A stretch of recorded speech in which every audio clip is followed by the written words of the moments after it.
Why does holding boundaries feel so damn hard?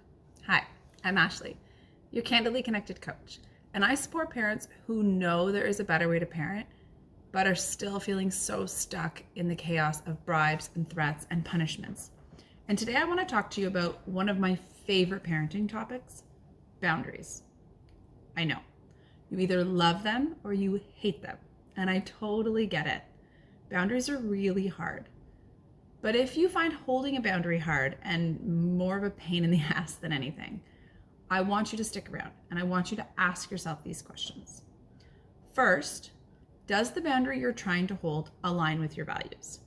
Basically, is it worth the battle? Here's the thing with boundaries. They have to align with our values and our beliefs if we want any chance of holding them firm.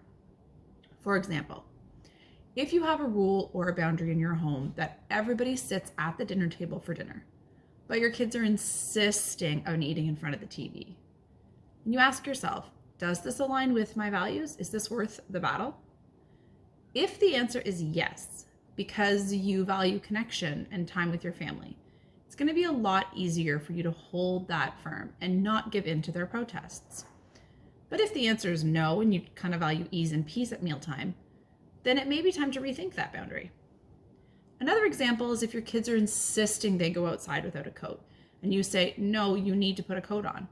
And they push, I don't want to put a coat on, I don't want to put a coat on. Ask yourself, does this align with my values? The answer might be yes, I value their health and their safety, and I believe that they need coats on when it's cold.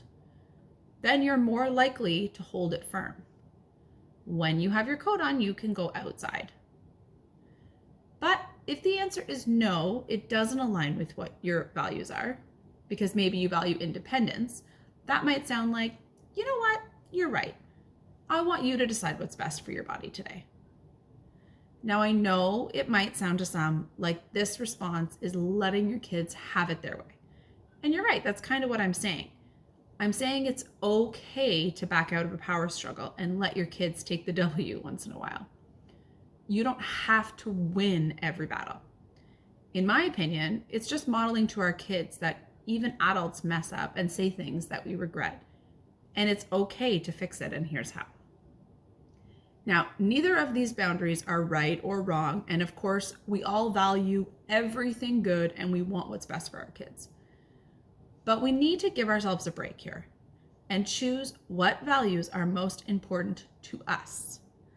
Of course, we all have opinions and beliefs about what we feel is best, but we actually have no control over what somebody else values, and we shouldn't try to. Your values are exactly that, yours. Just because your neighbor doesn't hold the same values as you do, doesn't make them a worse or better parent than you. We have to stop comparing the way we're raising our kids to what everybody else is doing, and focus on what it is that we want our own life to look like. And if for you, that's holding a value of peace and ease at mealtimes, and that's in front of the TV, perfect, if that works for your family. Because that's just it. You get to choose, you get to decide what is best for your family and what values are important to you. Holding values because you feel like you should hold them, because society or your friends or whoever is holding them, is never going to work. Because where does that end, right? At some point, we have to choose what works best for us and our family. The second question I want you to ask yourself when you're holding a boundary or when it feels hard is, why do I feel like giving in? Is it because it doesn't align with your values? Or is it because the protests and the big feelings around that boundary are just too uncomfortable? Because I can understand and I empathize with both of those responses. Believe me, I've been there. I've already given you the permission to back out of a power struggle if the struggle is actually over something you don't even value. So let's talk about why we give in when the feelings get uncomfortable. It makes total sense to me that you feel uncomfortable when your kids are frustrated, sad, and disappointed. chances are you also feel kind of uncomfortable when you feel sad, frustrated, and disappointed. And I get it.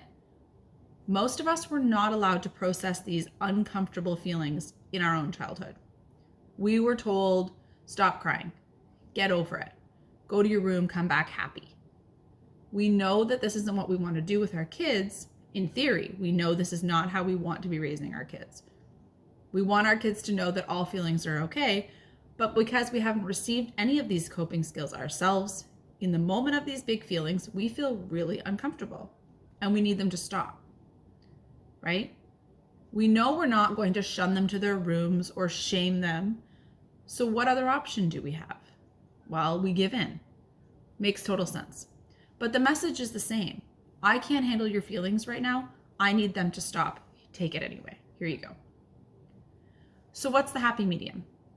Well, what would it take for you to allow those feelings to just be? Allow them to sit in that disappointment, in their anger, in their sadness, with you as a safe landing. No fixing, no giving in, because these are all feelings they're going to have throughout their life. Now is the time to guide them through them and support them while they're with you. This is the work that I do with parents every single day. It takes work, it takes patience, and it takes a willingness to own our own uncomfortable feelings and be able to sit there. If you're struggling with boundaries and you have no idea how to work through these hard feelings with your kids, I'm here. Click the link below for more support.